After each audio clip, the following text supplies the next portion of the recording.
as tight as I can, or as tight as reasonable anyway. They'll want to spin on the other side, but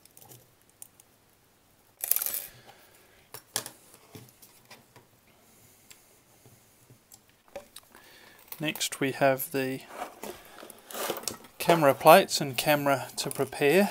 So there is this plate that comes with it and some very small screws.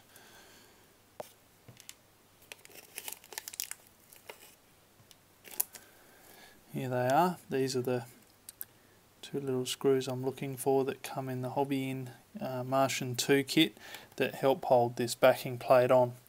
Now this step is optional. If you're just learning to fly and you'd prefer to be able to easily adjust your camera angle, then ignore this step and just skip to the next step where I'll be screwing these into the side plates, and that will still allow you to tilt the camera, but it won't lock it in place, so it'll be more likely to potentially move in an accident. But it's a common way of doing it with a lot of frames these days, but I will build this the way they designed it to use the camera plate, and this is designed to work with either a top mount or bottom mount, but effectively you need to end up with these wider point at the top of the camera after mounting it. So turn that around, and with my top connector will go in that slot.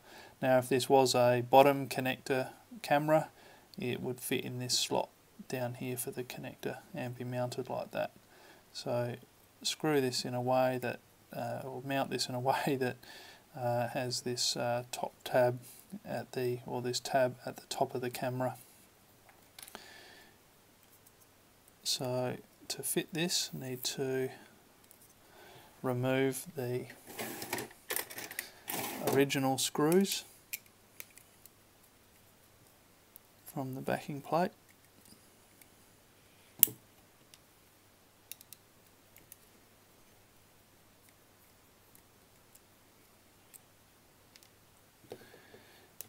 Then take the camera plate and use these new screws, these longer ones. They're like an M2, I reckon, M2.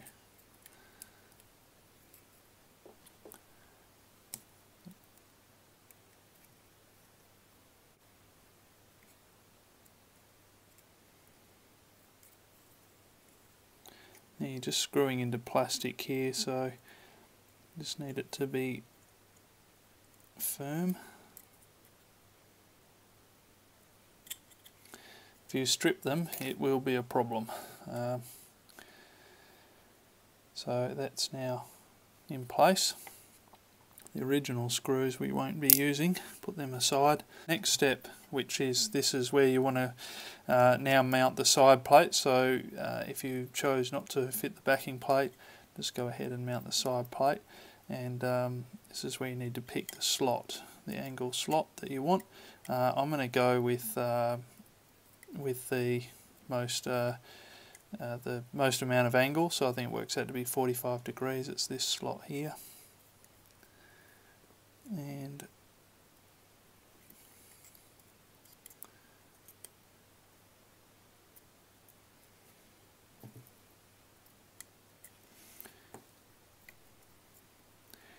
now these two screws here with the large flat sort of heads on them come in the HS1177 kit, and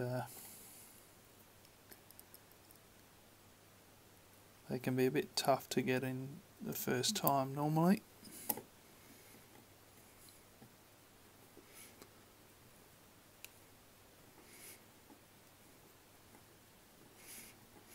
They're just a self-tapping screw screwing into plastic, so once again they need to be in there firm and tight, but not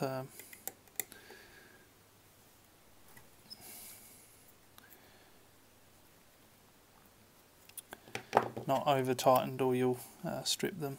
Same on this side. What am I doing?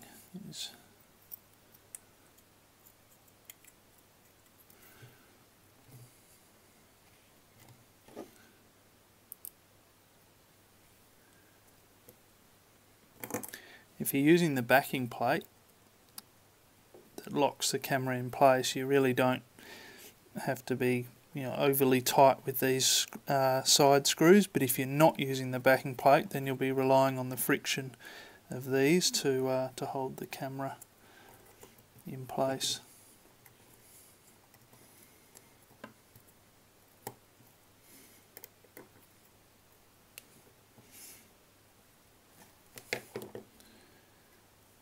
And there we have it.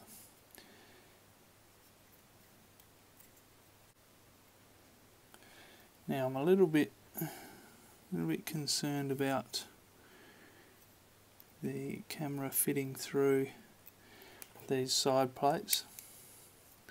I think the holes might be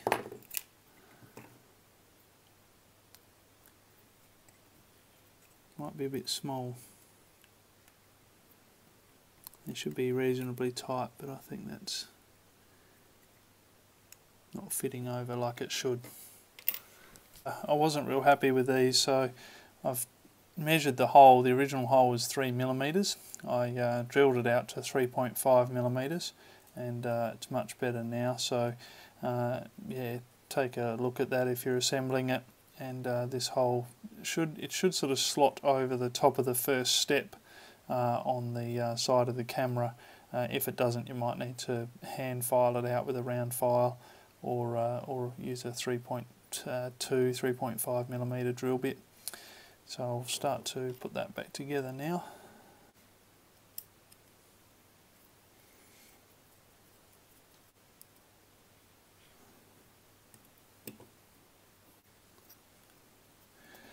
And that looks a lot better to me now.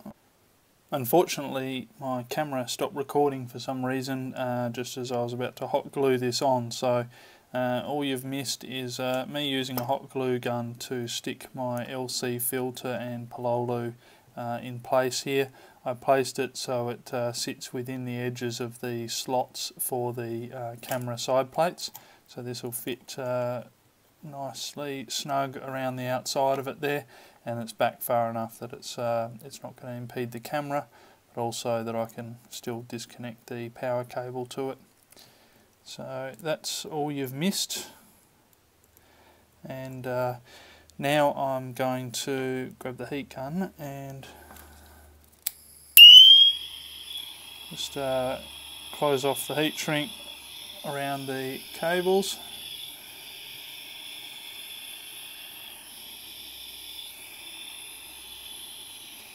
There we go. So that completes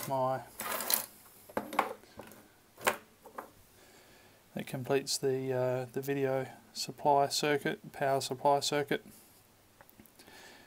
I'm going to probably pass this cable. Might try passing it up between there. Yes, it will fit. Now to put the camera, make sure that fits in place. Yep, and that'll plug in. Alright, so I'll put these items aside and now get on with fitting the motors, and then we'll come back to fitting the camera, top plate, VTX and other gear. Now the screws these come with are M3x5, which are no good for 4mm plates, so I've had to source my own M3x6 screws. I've got a heap of them mixed in here with the other screws, and they'll be used to mount these in place.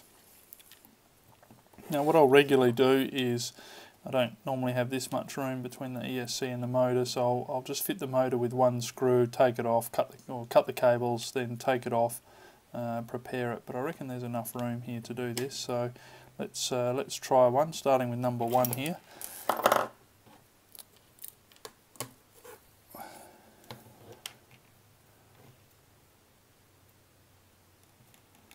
And take the So I'm going to try fitting these for good. I'll just put 2 screws in to start with. Put a bit of Loctite on them.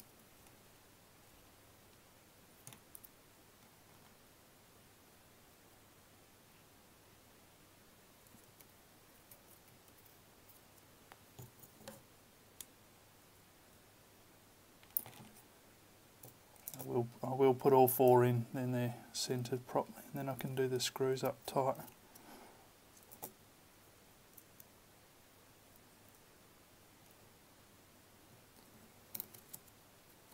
Now you wouldn't want to use really any longer screws here because let me just show you how far they come through. So they come through, well, 2mm, they're 6mm long through a 4mm plate. So these are the best size to use. Any longer than that really and you'd risk the screws going up into the windings of the motor and shorting out and creating lots of magic white smoke. So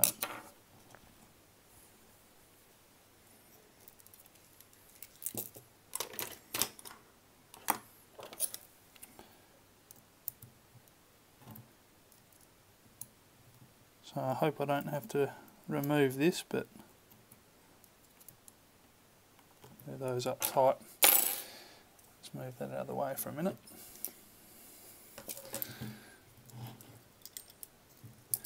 Now I'm going to wire these up all with the wires coming out straight to the ESC. I can reverse motor direction by bridging a little tiny JP1 terminal on the ESC there. So I'll do that if necessary. It'll likely need to be done for 2 of them, and from memory it's normally 1 and 3 I think that I have to reverse the direction on, but we'll get to that later. So the ESC in place. Now I'll just a little bit of slack there and cut these wires to length.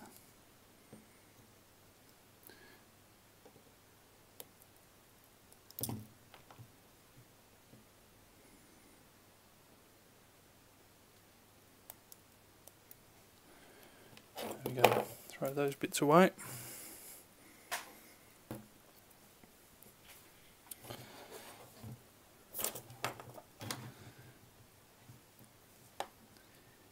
Now, looks like I'm cutting myself, but just cutting through the sheath. Actually, I should get my...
Now I'll remove my little marker sticker under there while I still can.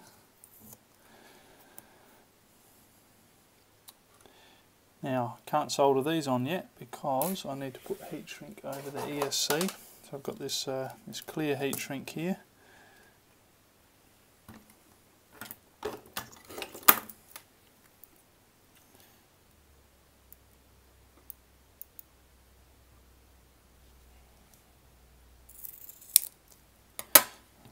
Cut 4 pieces of that off, all the same length.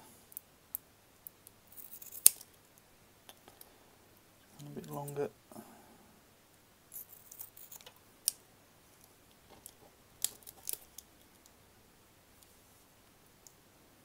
Sorry if I'm not keeping everything in frame here.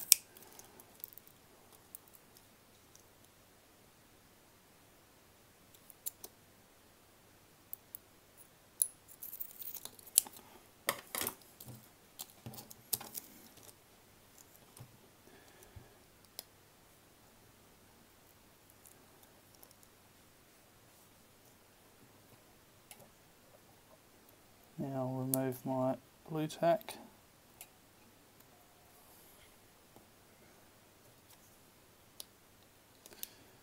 Slide the heat shrink over and a bit further up. Now I can solder it in place. A bit of solder helps here. Now if you wanted to, you could put some heat shrink around these cables here just to help hold them together, but not too fussed about that.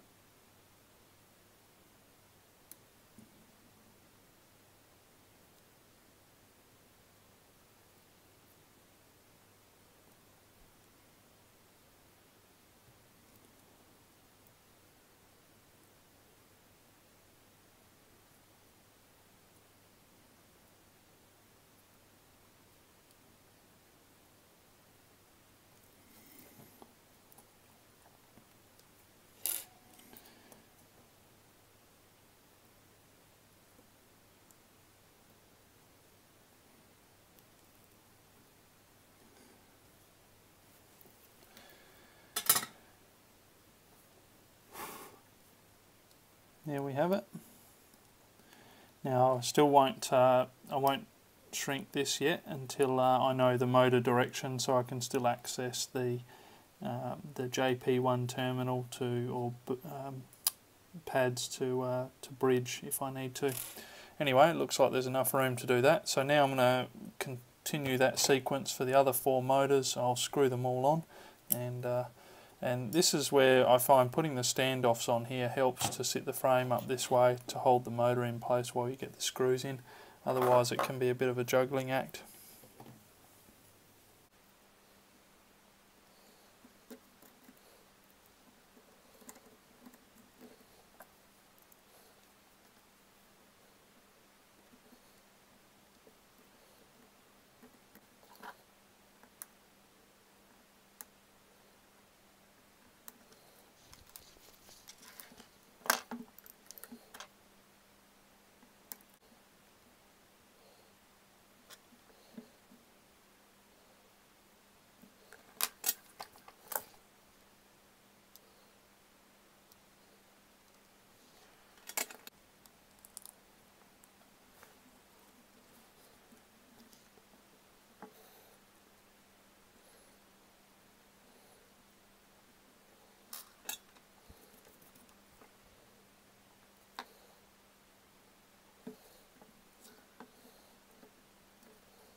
There we have it.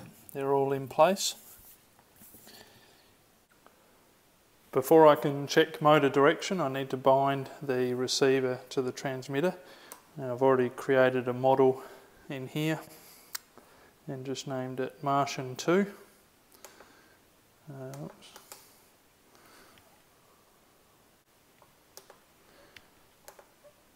And come into the model setup menu.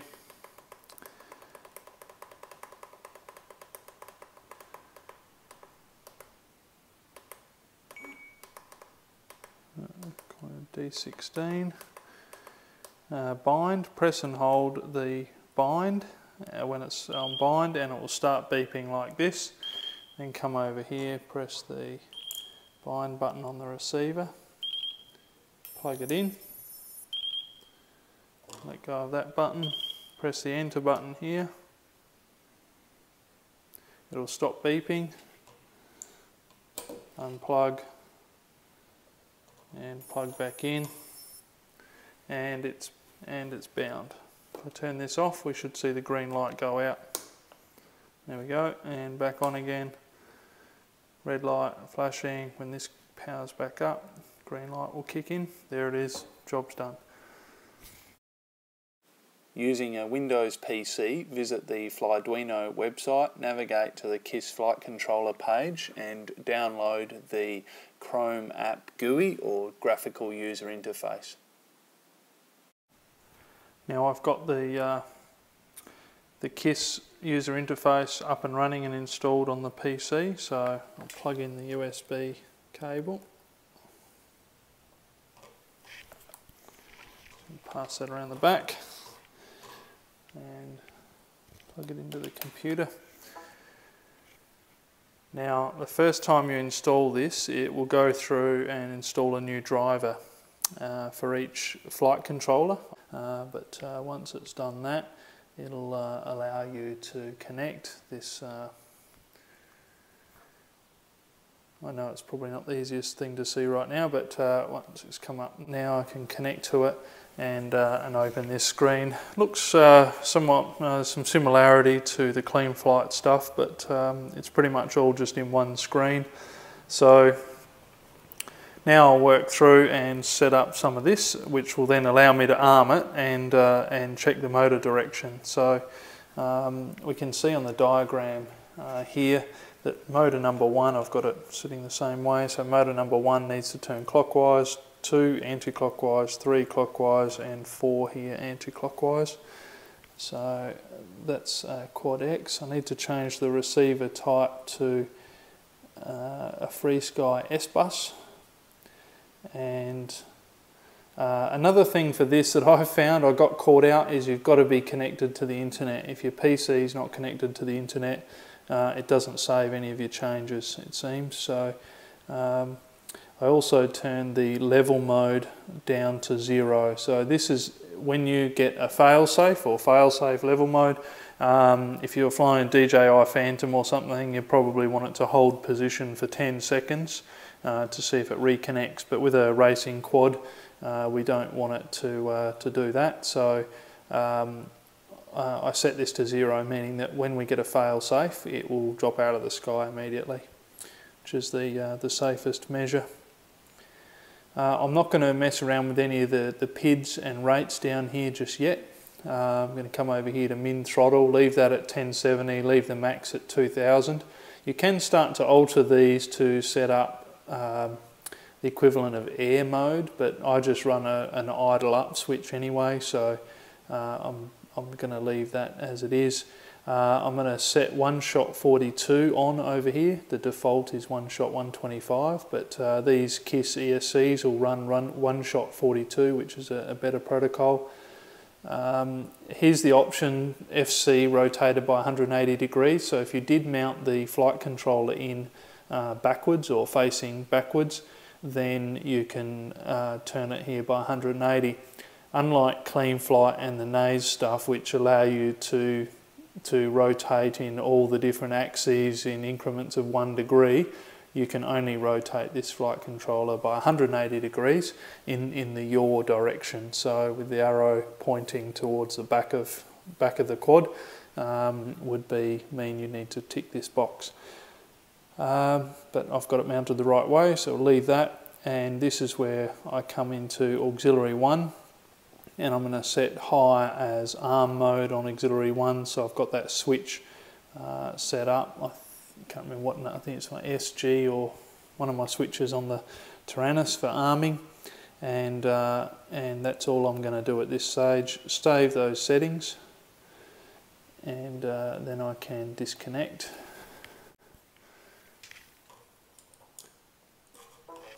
And now bring the Tyrannus over.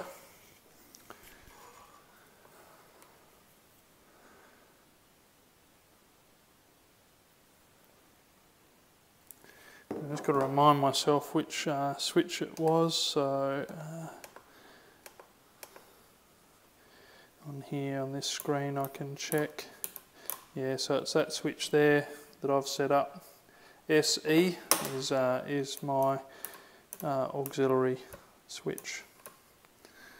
So plug this in, and when I hit this up, let's make sure everything else is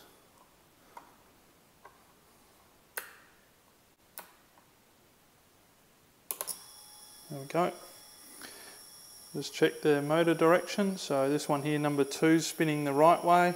Number 1 is the wrong way. I'm going to guess, yep. 3 is the wrong way, and 4 is the right way. So they're basically all turning anti-clockwise, which, yeah, these 2 here should, sorry, the 1 and 3 should be turning clockwise. So I need to bridge the jumper pads on 1 and 3.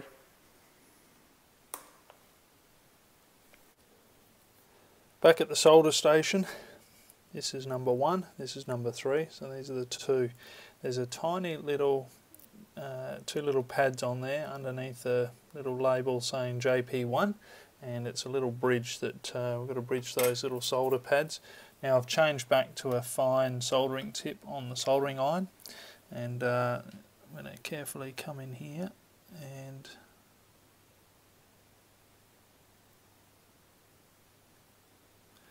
bridge that just like so. They're only tiny, and now I'll spin it round.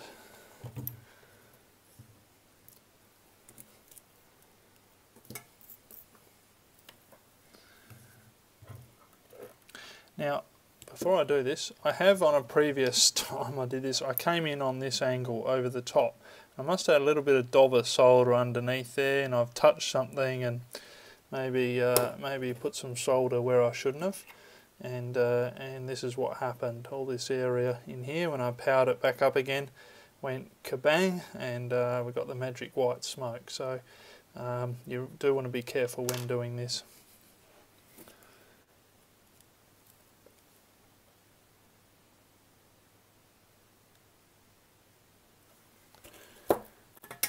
There we go. Now before I close off the heat shrink, I'll just want to check that it's working. So I've slid the heat shrink tube back over it. Remember, it's carbon fibre frame underneath. We don't want it shorting out, so make sure they're covered up before you power anything up. So I've got my transmitter out of frame here, and just going to plug that in, wait the few seconds for the flight controller. There we go, and that's spinning the right way. That's number 1 here, that's number 2, number 3, number 4. They're all spinning the right way. And I'll just check my failsafe is working, turn my transmitter off, and the motors stop. That's what I want to see, so just always good to check your failsafe. Got my trusty flame torch here. Position these in the middle.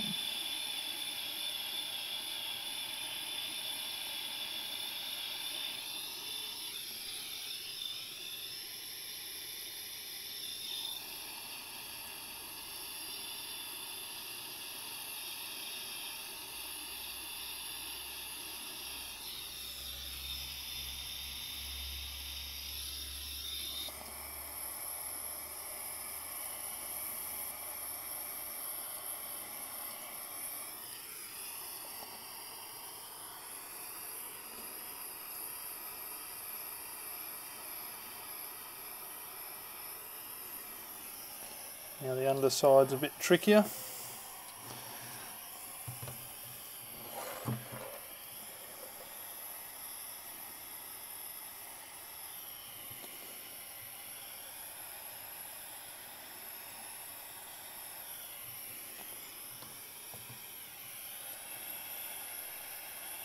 If your motor wires are a bit tight, it may be necessary to take your motors off to get under there, or just leave it loose, but it's one of the reasons why I like leaving the motor wires a bit looser.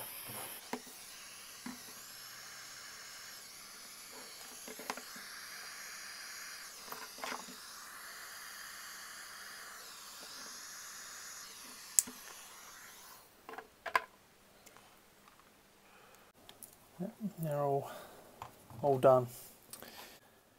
Now I think I'll just try running this cable underneath the carbon fibre plate. I'll put that on that way with these straight edges here running that way, because I can probably pass a cable tie between here and here rather than using double-sided tape to hold that in. At least it'll give me that option. So that's sitting there. I'll take the nylon nuts now and screw them on.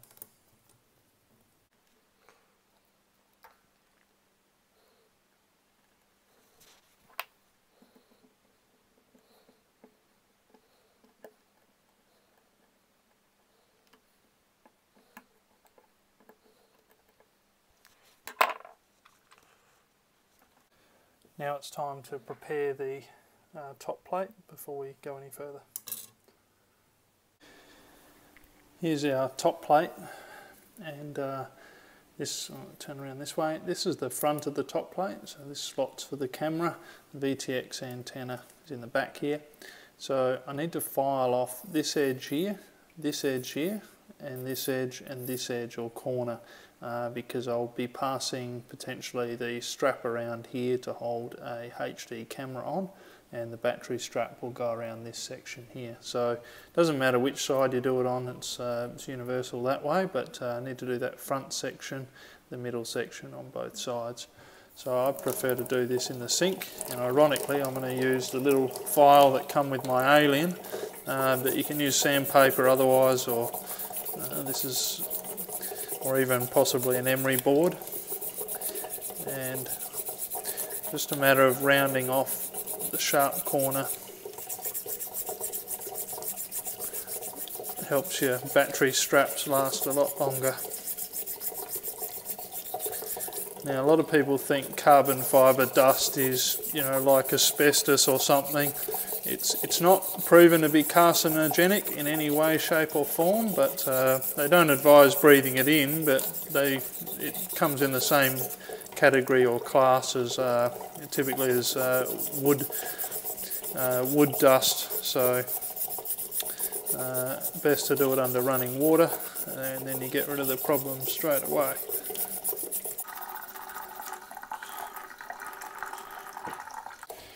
And then dry it off. Now to prepare the top plate for the antenna plate and straws and VTX, remember or identify which side you filed the edges on. That's your underside, so for me it's on this side, so I'll spin it over. This is the top side. Now I'm going to fit this, this top plate here, this miniature plate. Going to use, there's 3 sort of medium length M3 screws that come in the kit. Let's pass one of them through there and set that on there with that one of those little purple spaces in between.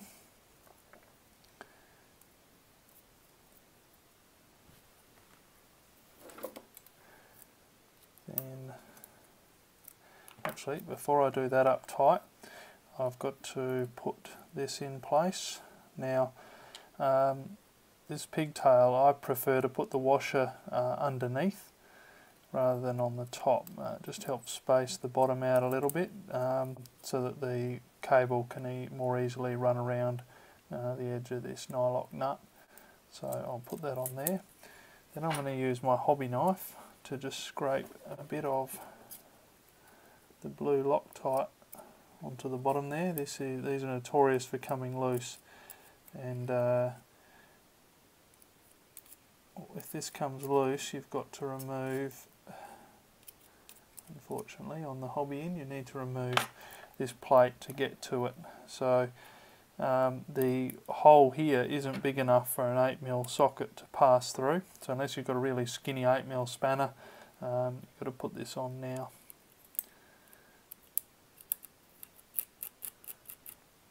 So just put the Loctite on the very bottom of the thread where this is going to screw down to. Just get this in position. So now it's going to have to bend around the nut here a little bit. So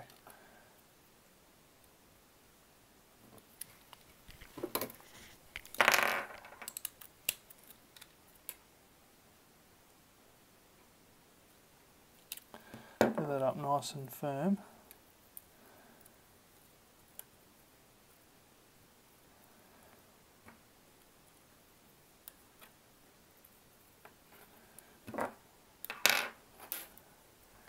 Now I'll do this up tight. Oh, there we go, already got a mistake here. Need to take it off first, yep. Okay, there you go. Put the pigtail on first. So pigtail on first, then attach this top plate just with the screw through the front hole.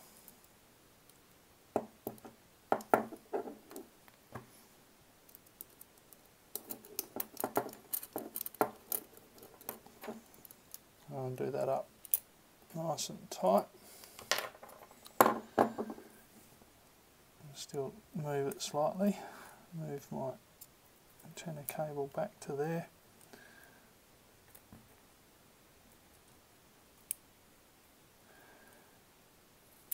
And so the nut on the brass fitting here is done up nice and tight.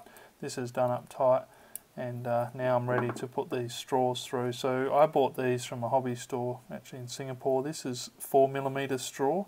The Alien comes with a black 3mm straw, which is way too loose for the holes in there. You could make it work with hot glue. I'm going to probably end up using some hot glue on there, but I'm going to try and force these 4mm ones in there. Ideally a 3.5 might be a better size, but what I'm going to do is just squeeze this a little bit, flatten it a little bit with some pliers.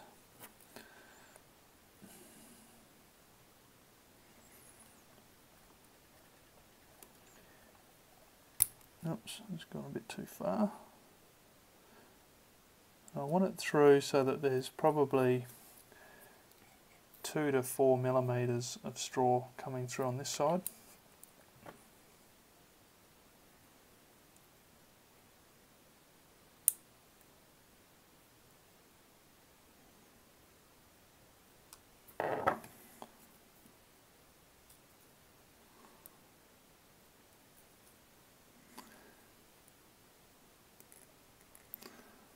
Sorry if I'm going in and out of frame again, but okay. Now I'll take, well, whatever size this is. What is this? A 2mm Allen key thing. Push that in there and flare that end open. This will help stop it pulling back out the other way.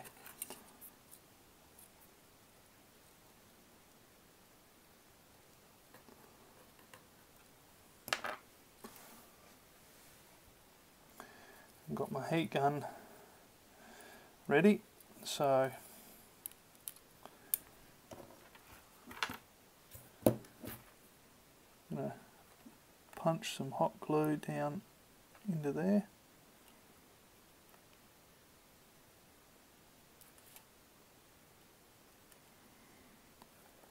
I'll wedge some in the back here. Going to make a bit of a mess, but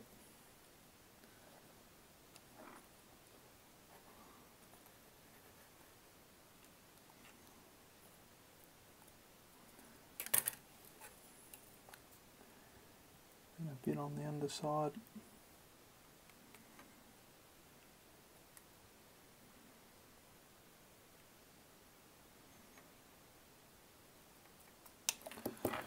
There we go. Now, if these straws don't end up working out for me, I can always revert to the method of using cable ties, which I'll put there'll be a link to that video in the description of this one, but yeah, I thought I'd try using some straws. So I'll let that set now, and the angle of these should be 90 degrees, but I haven't been able to get that. So once I put the antennas up through, I'll get the heat gun and just slightly bend them at the final bit, but that's now ready. So here we go.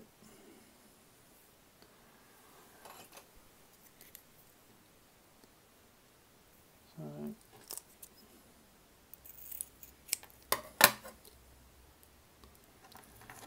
this is the same stuff, I think designated 16mm, that I used on the ESCs and the receiver. And I'm using clear because, once again, this has LEDs on it, and a little push button on the side, but having clear will help me see the LEDs to show me the frequency channel I'm on.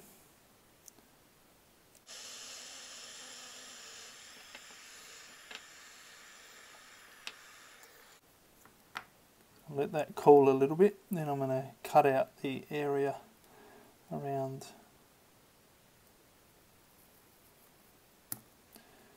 where the connector goes in.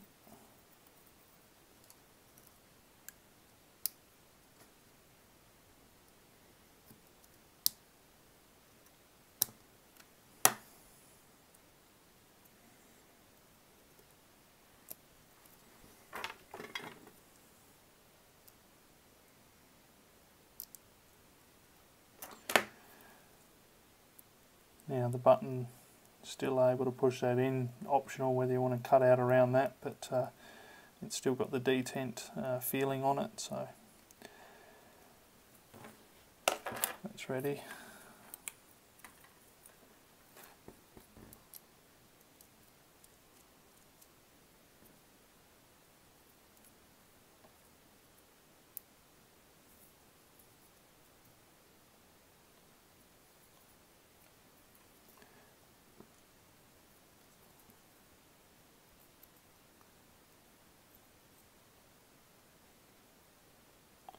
Actually, it might have been better if I'd come over the other side of this screw, so I might just take the time.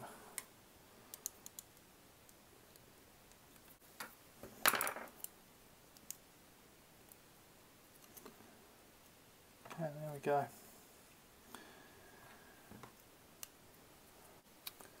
Okay, before I try and attach the VTX, I better put my camera setup in.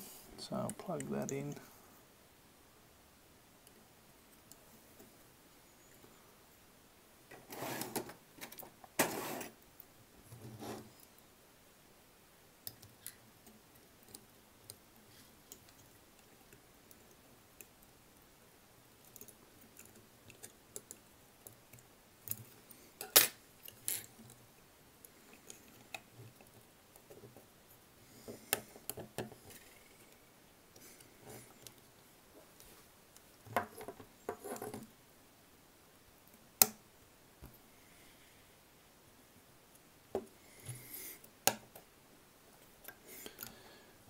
So line the camera plate with the slots in the bottom and make sure it's pushed down properly.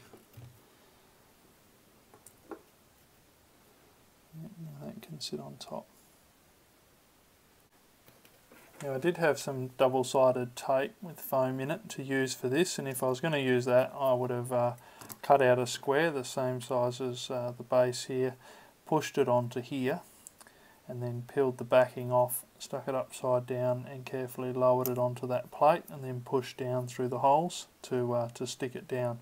And if I need to remove it, you can sort of reach in with your finger or a pair of pointy nose pliers and unscrew this connector here when you want to take the top plate off. But I'm going to try something different here. I'm going to try using some cable ties because this plate looks like it was made for it.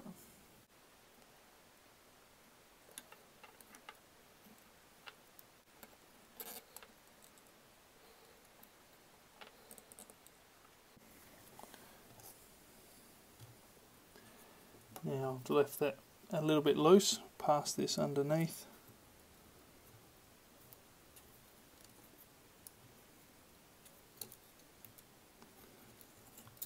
Just twist it a little bit, put my connector on.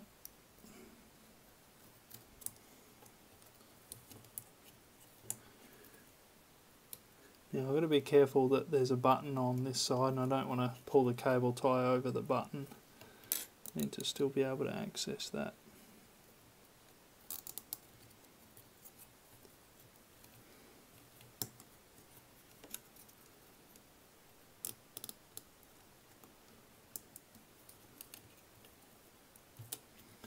There we go. So it can still actually slide forwards and backwards a bit. It's held in there, it's not going to go anywhere. So pretty happy with that. And if I need to remove this, I can probably take the top plate off like this, turn it enough to be able to get to the nut there on the cable and the pigtail.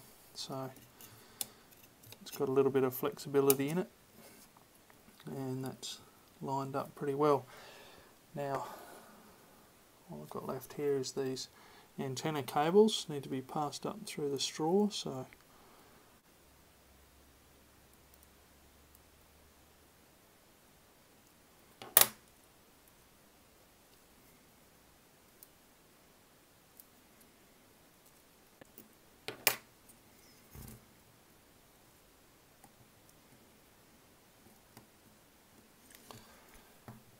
now you want to leave a little bit of free play under there, that In the case of an accident, there's a little bit of give.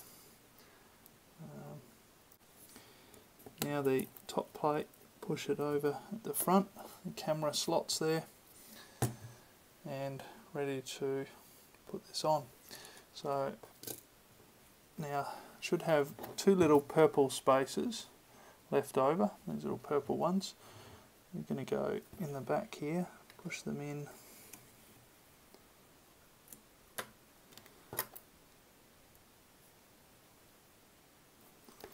and the medium length screws, M3 screws, will go through the back.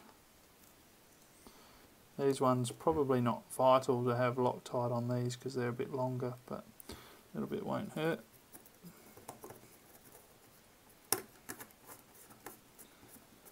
I just want to put them in finger tight just till I get all of the screws in the top, make it easier to locate them.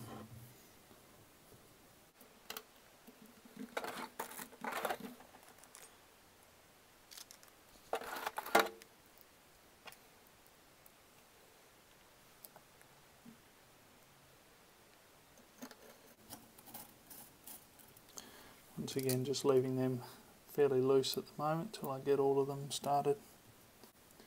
These other ones are just the M3 by 6 screws.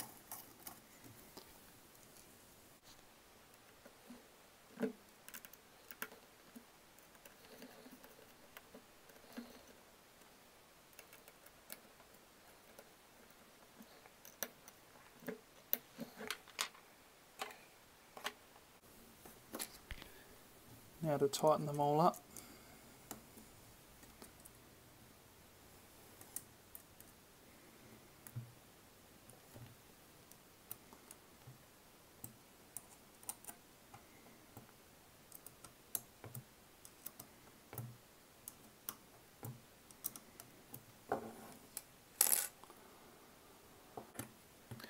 Now this here should be 90 degrees. It's probably barely 45 degrees, so it's not optimal.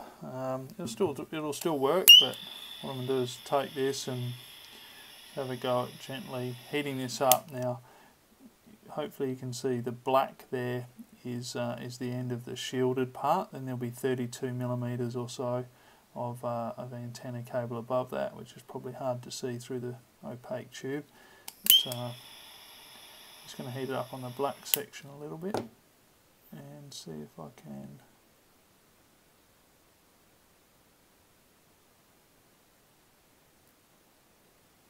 bend a bit more angle into it.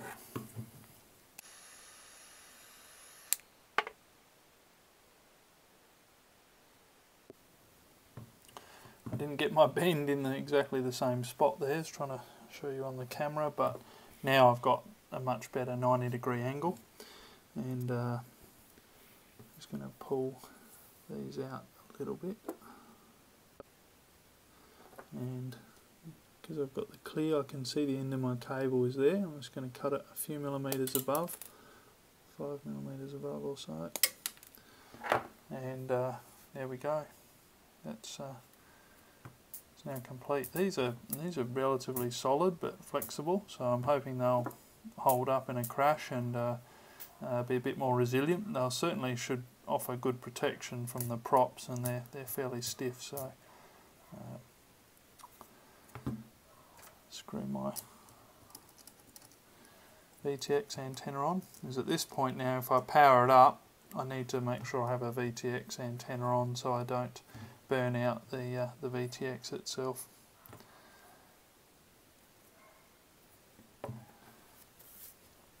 So, a few things I'm already noticing is at the front here, hopefully you can see it just down in there, I'd like this slot to be wider to be able to pass a small Velcro cable,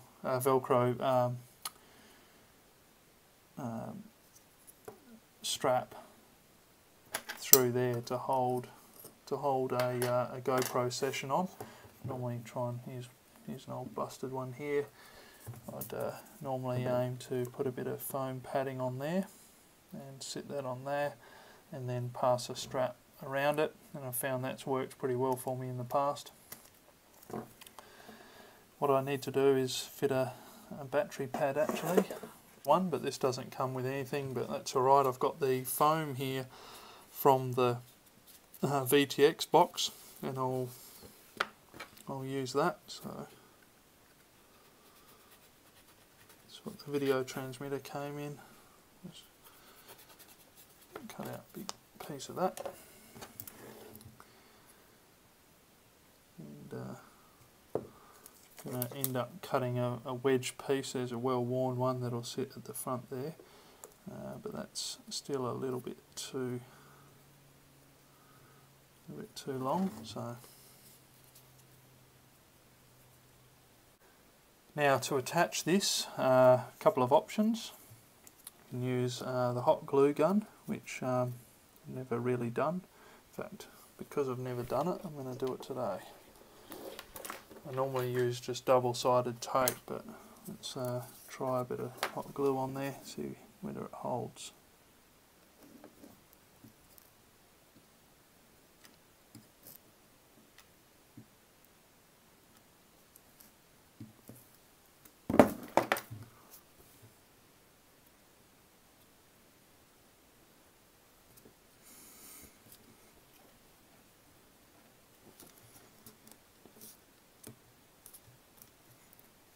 I think that'll do the job. Strings of hot glue everywhere.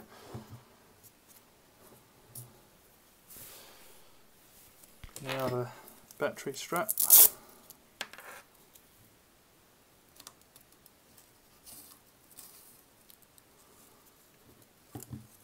I'll pass it through this way.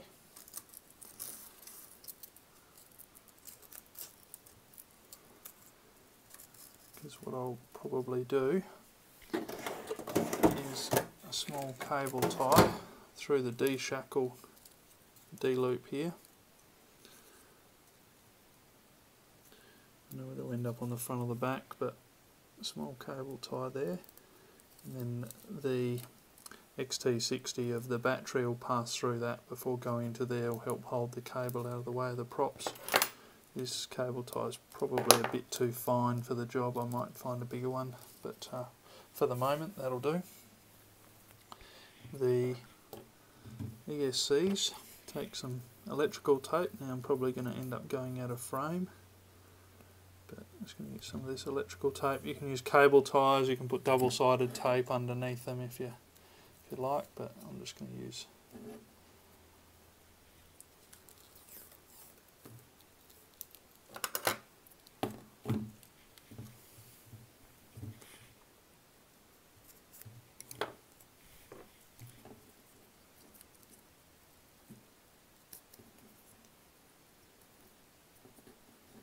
Now I've deliberately put the tape a little bit closer to the front of the ESC because there's a little light in the back section here near that JP1 bridging point, so just help show you that the ESC's powered up. So I wanted to leave that bit clear. Same on the rest of them.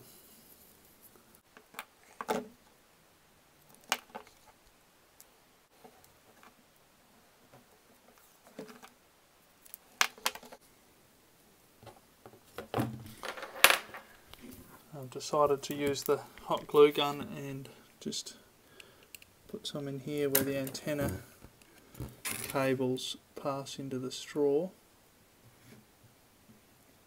Wedge a bit up in there to stop them sliding out.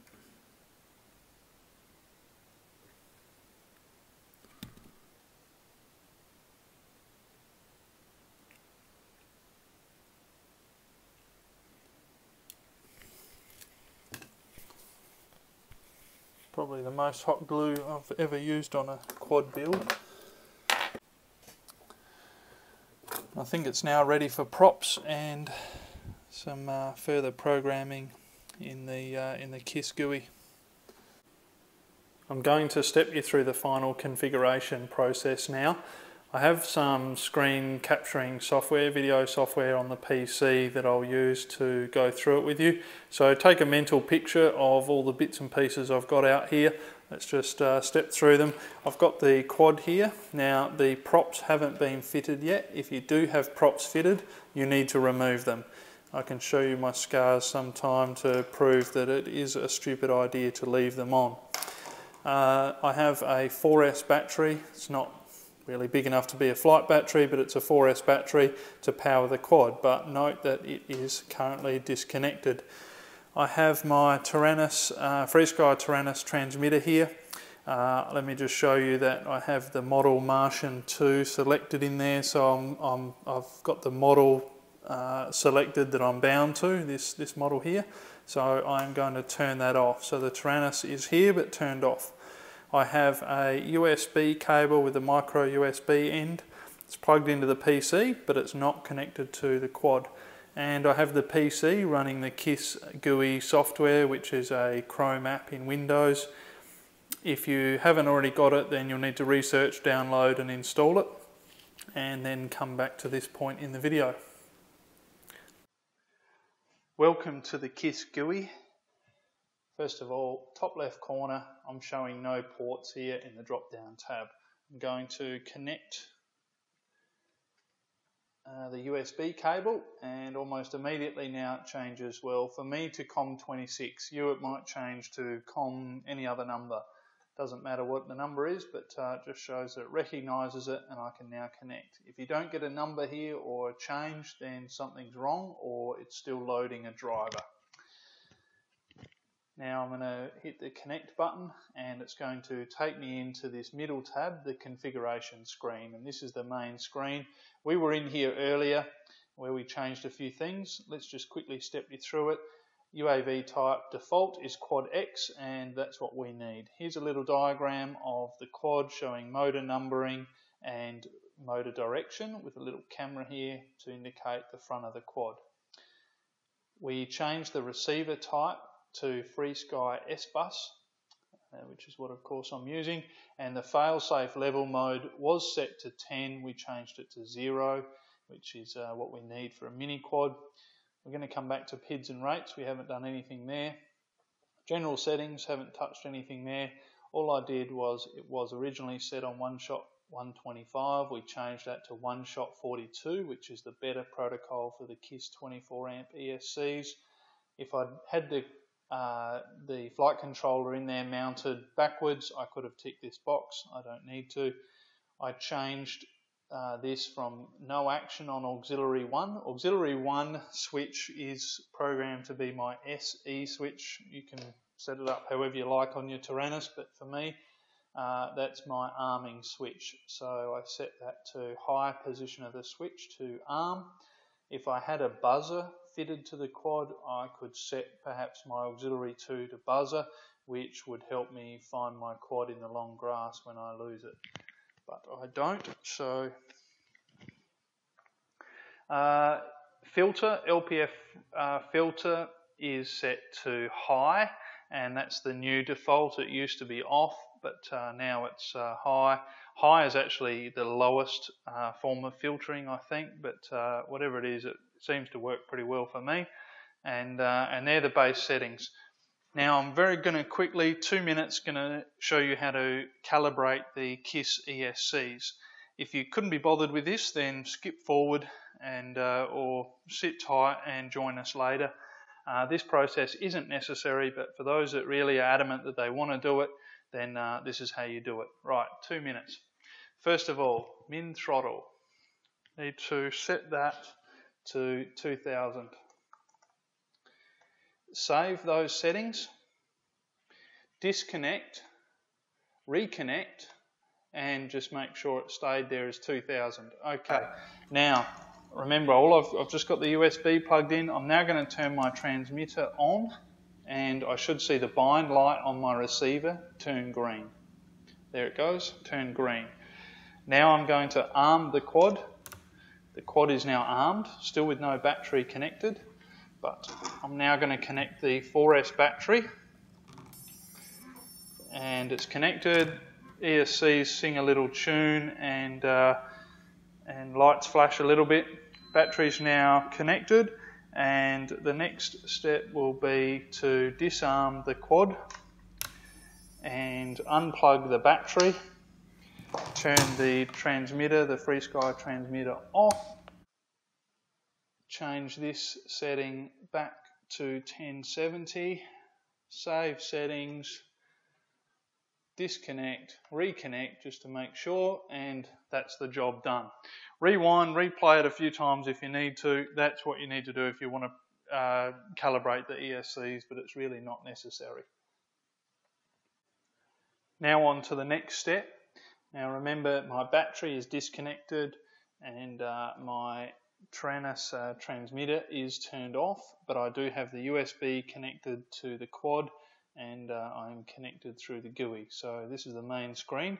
First of all, take note, the min throttle we should have set back to 1070. So remember that number, min throttle 1070, and let's come across to data output.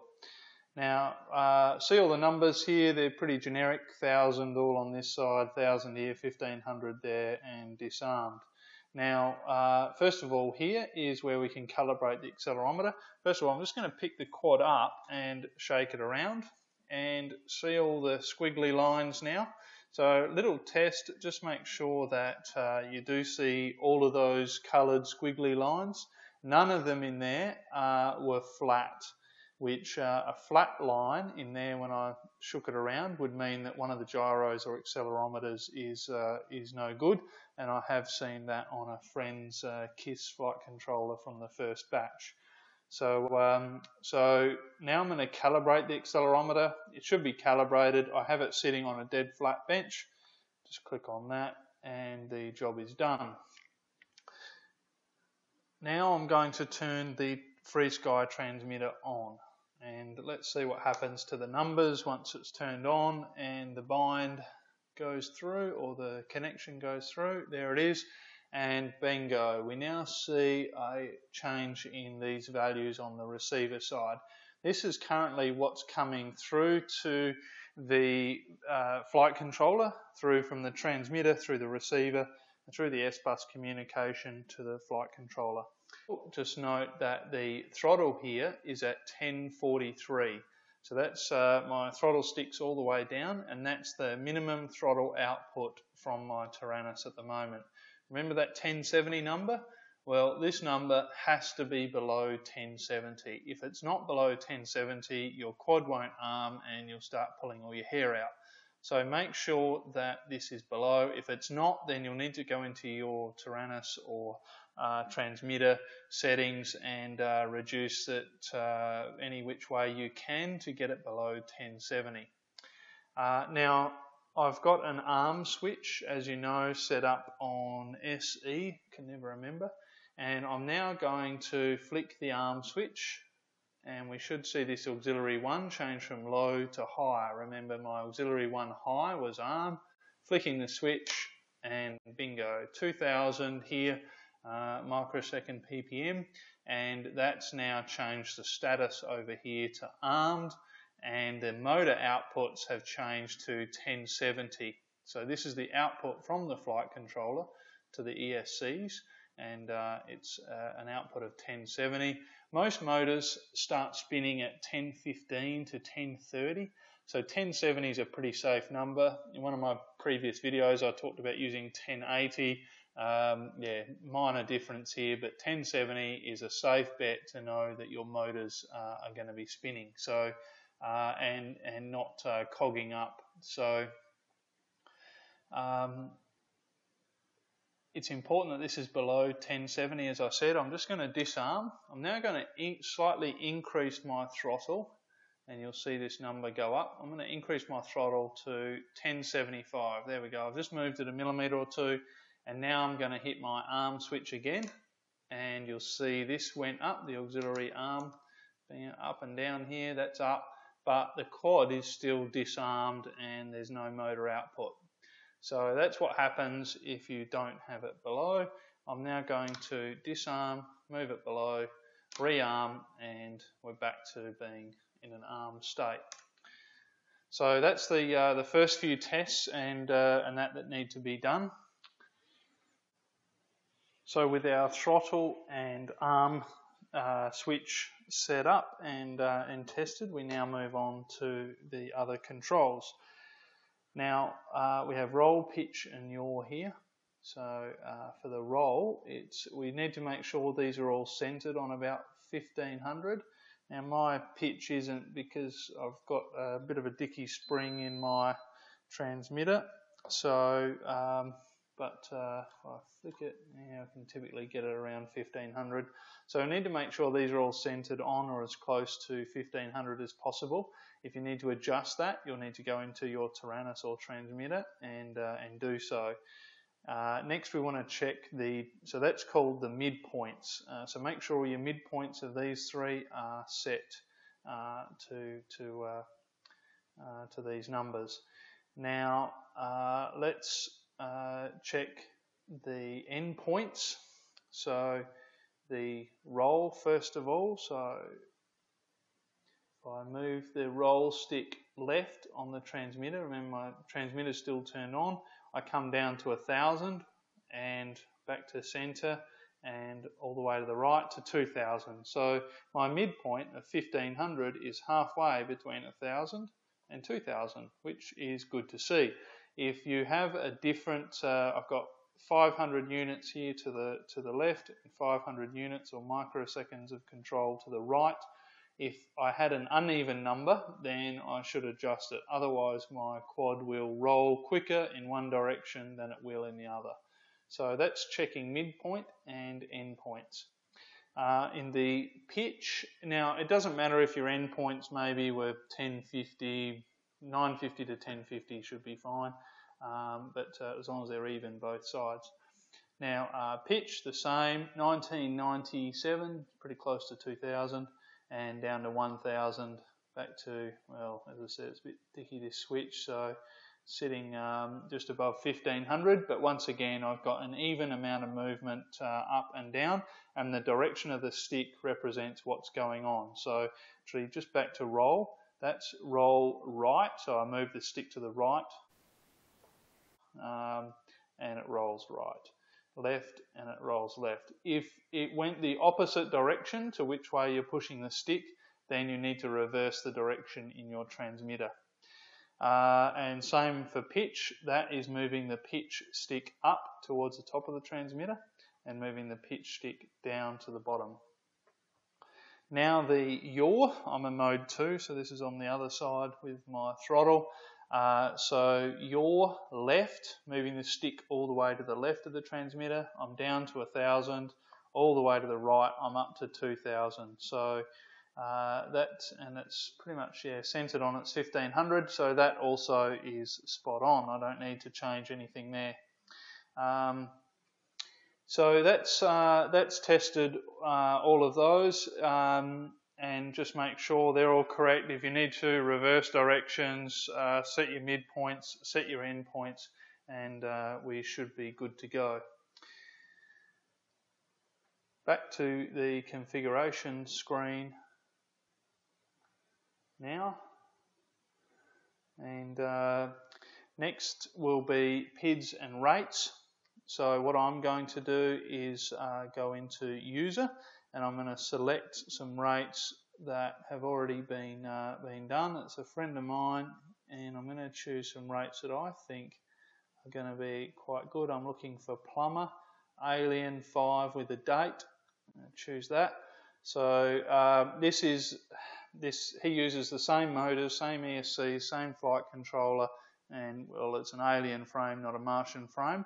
I'll probably load mine up in here once I get it all tuned and set up.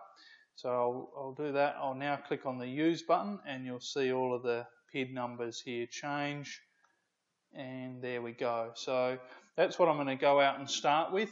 The RC rate and RC curve don't change with loading these presets, so these are really a personal preference. For me, I like to increase the RC rate to about 0.85. This really is personal, so find what suits you. Try the factory settings and see how you go, and research this, and you can find out what they do. RC rate is really what it talks about. RC curve is sort of like expo, and the rate here is actually does have a little bit of effect on your PID controller over there. So I'm just going to increase that and leave that now how it is. Whenever we make any changes, save the settings, and that's complete. So there is the option here of show advanced configuration. I'll show you what's there. And in here there's some changes where you can set custom TPA influences based on the throttle position. So you can vary it. The default settings here, the TPA settings here, I'm happy to just give those a go, and if necessary then fine tuning, I'll come in and set some breakpoints if it feels that the PIDs are out at a specific point in the throttle curve. Then there's also PID voltage correction. The PID strength will be changed with the battery voltage, so a lower voltage will increase the effect of that PID variable here. So these I'm not going to mess with. We'll use them when we need to fine tune. So back up the top here, and I'm going to disconnect. And now disconnect the quad, disconnect the USB cable. Some final checks before we go to the field. First of all, take your quad and get an Allen key or hex bit, whatever you want to call it, and check all your motor screws and frame screws wherever possible. Make sure they're tight. It's very disappointing if a motor falls off on your maiden flight and your new quad crashes in the dirt, so well worth taking a minute or two to check that. Now my goggles are powered up here, so I'm going to plug a battery in. Still no props on the quad yet. And just going to check the VTX and camera circuit, make sure I've got an image. I've got the frequencies matched, and when I look in the goggles there I get a nice clear image, so that confirms that part of the system is all working okay. Now leave the battery connected. Unfortunately I've got to hold these a fair way apart at the moment, otherwise I get RX issues. So I turn the transmitter on, and we're going to do another fail-safe test. We did a quick one earlier, but I want to make sure that at 1/3 throttle or thereabouts that it does quickly go to fail-safe. So I'm now going to arm the quad using my arm switch, and the motors should start spinning. There they go. It's not good to leave them spinning for long periods without props, especially at higher RPM. I'm just going to increase this to about a quarter RPM, and I'm going to flick the TX off, and we should see the motors stop. Whoops, sorry, let's knock the switch. There we go, off. And yeah, within half a second to a second they're off. And I'm now going to drop the throttle, but it's still armed, turn it back on. Just want to make sure that it reconnects. See the red flashing light under the quad turns green, and the motors start spinning again, so it's all good. Disarm, and that test is complete. Turn it off, and now confirm the fail-safe works properly. Now it's time to fit the props. If your failsafe didn't work as it should, it's likely to be a setting in the Tyrannus. So we're going to enter the model setup menu and scroll down to the failsafe. So it needs to read, oh, there it is, no pulses. If it doesn't, that's your likely cause. And now for the scales. The weight of the quad in ready to fly format minus battery comes in at 355 grams, and then I'm going to add a 1300 4S battery like I have for all the others, and that comes in at 531 grams with a flight battery. Okay, the props are on, and I've got a fresh 1500 battery here. I've got my Tyrannus transmitter turned on and my Fat Shark goggles turned on. I'm now going to plug the battery in. It's important to do this on a flat level surface and to leave it for 5 seconds to initialize the flight controller. It is a requirement for the KISS flight controller. So now I'm going to give it its first line of sight test.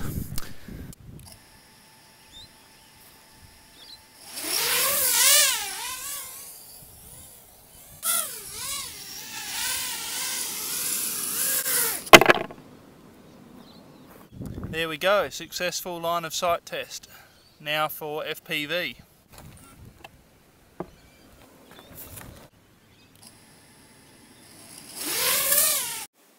I used the DVR function on my new Fat Shark HD goggles to record the maiden flight. It was also the maiden for the goggles.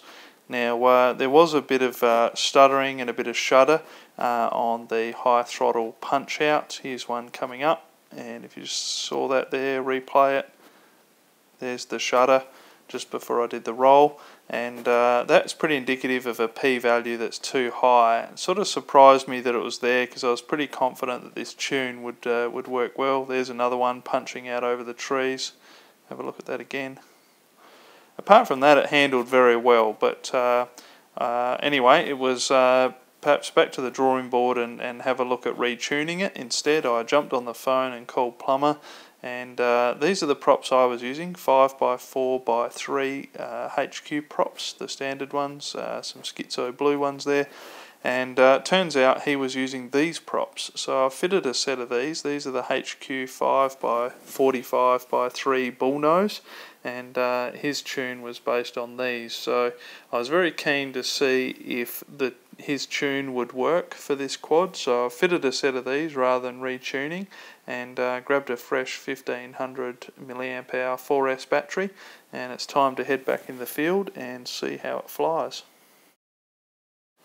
And we're off with 5x45x3 HQ bullnose props, and it's feeling pretty smooth, very responsive. Nothing to report yet. Big punch out there, and there were no shakes, no shudders. Drop it down hard and punch again, and no problems there either. So those issues I'd seen earlier with the non-bullnose props have disappeared just by changing props, and it goes to show that if you're going to fly somebody else's PIDs, you better make sure you're using exactly the same components, otherwise it's not worth it.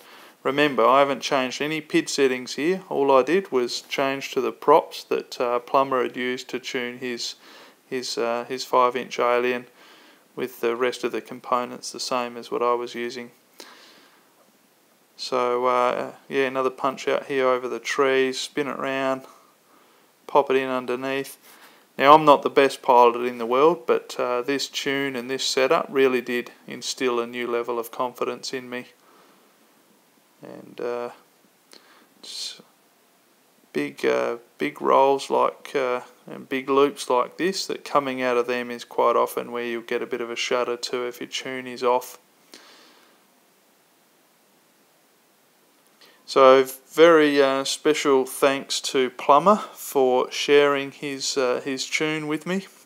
And if you want to go ahead and build this quad with exactly the same components, the same motors, ESCs, frame, etc., then and props of course, then you can expect to have this sort of performance. Now, coming through here, I got a big beep out of my Tyrannus, which warned me that I'd used up about 1250 milliamp hours, which is my reminder to come in and land. I'm going to go through some of this telemetry with you shortly.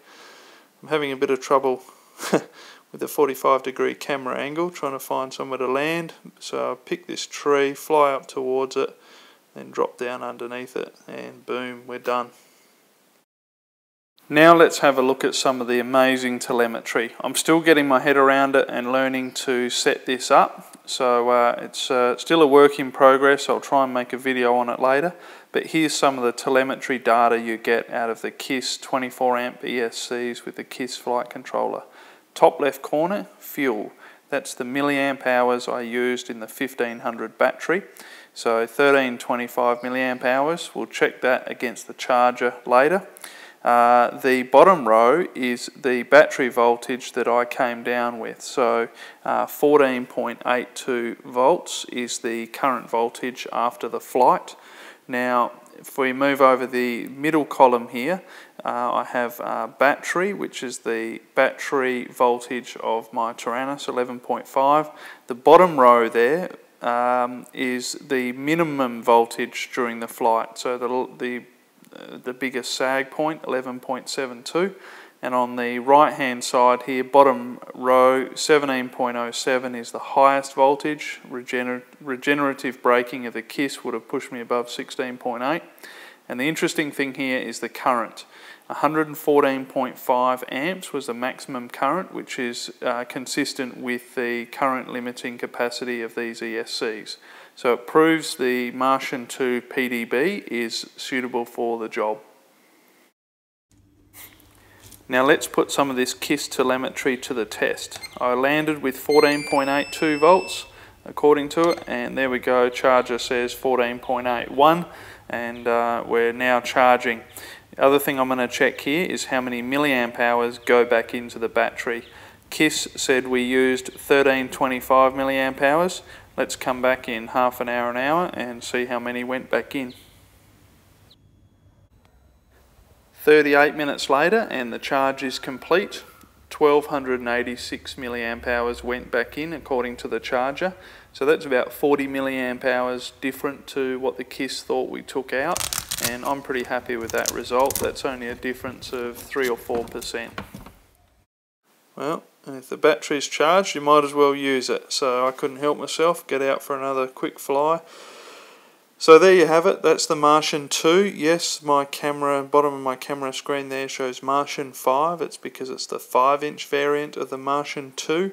And yeah, if you choose to build one of these and use the components as I've done, then this is what you can expect to get. Thank you very much for watching these videos. I'm presuming you've watched part 1 and now part 2. And good luck with your build if you decide to go ahead.